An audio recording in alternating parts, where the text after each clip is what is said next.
What's up, guys? This is Joe Bennett, Redcon1 head trainer. I'm doing a little Q&A. So this is for people posted on social media, open-ended questions. So I'm going to answer as many of these as I can. Occasionally, I get a question that's extremely specific, bordering on someone paying for nutritional coaching services or a diagnosis, which I can't do, or I can give some very, very general advice. But everybody else, I'll give as much, hopefully, as I can help for everybody. So.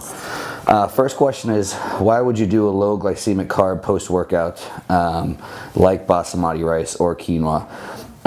Most of the time, I think something high glycemic is going to be your best option. Obviously, the idea, nothing new, but wanting an insulin spike, which post-workout, you're going to shift yourself from being more catabolic, to a more anabolic mode. That being said, personally, every once in a while when I'm dieting, kind of in my later phases of prep, and this can depend on your individual insulin sensitivity a little bit. But for me, sometimes when I do some high GI stuff, and that's my only carbs sometimes post-training, I can get what I feel is almost like too much of an insulin spike. And it just makes me, I'm kind of fighting with not wanting to be tired at that point in time a whole lot anyway. So that would be a time where I might do something a little bit lower GI. Where at the end of the day, trying to switch from catabolic to anabolic, maybe for a brief period, you could argue muscle preservation, but you're not really growing a whole lot of muscle towards the end of prep. One way or another, if you're depleted enough, you're going to replace your glycogen. So it's maybe not as necessary to have that big insulin spike. Honestly, that's a little bit more of a personal preference. Some people are perfectly fine to keep high GI carbs the whole way in. So it kind of depends on your own personal response, your own insulin sensitivity. And like I said, that's kind of my take on that.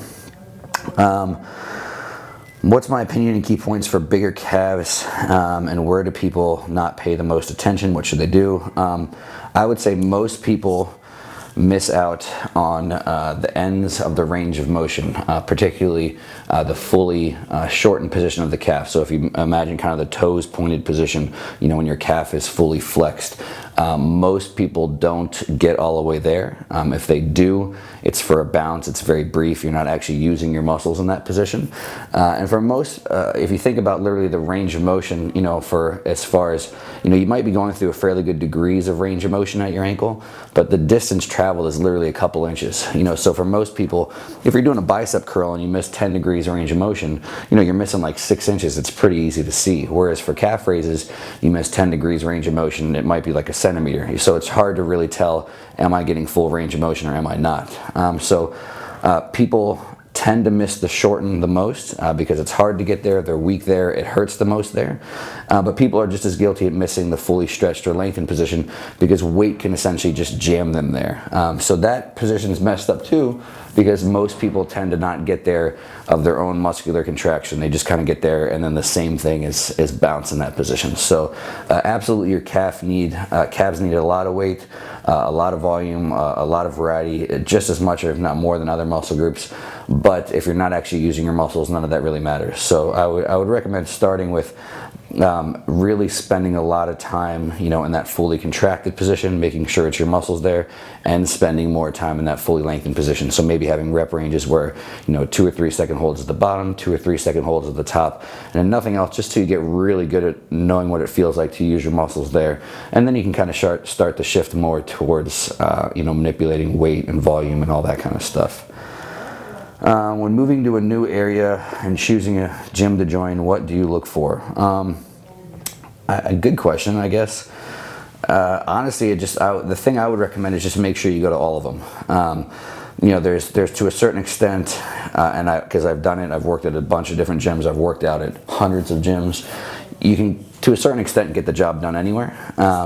So the things we'll look at is maybe, very specific pieces where I think it makes a big difference, which maybe in my opinion would be what they have as far as leg equipment, back equipment, I think makes the absolute biggest difference. So I literally have specific brands and pieces that I would look for. And then a lot of it is just like the culture of the club as well too. Is it someplace that's actually going to support what you're trying to do as far as similar people there?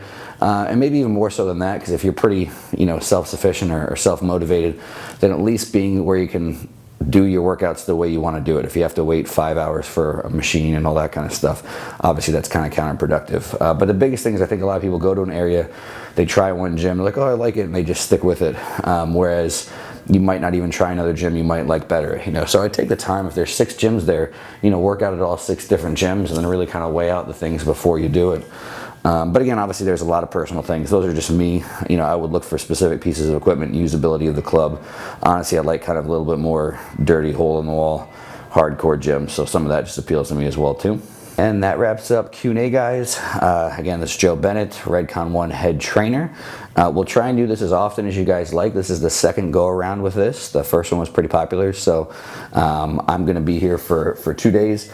If you guys like it, you know, leave some feedback. And if you want us to do it maybe more regularly, leave some feedback on that as well too. But as for now, catch you guys later.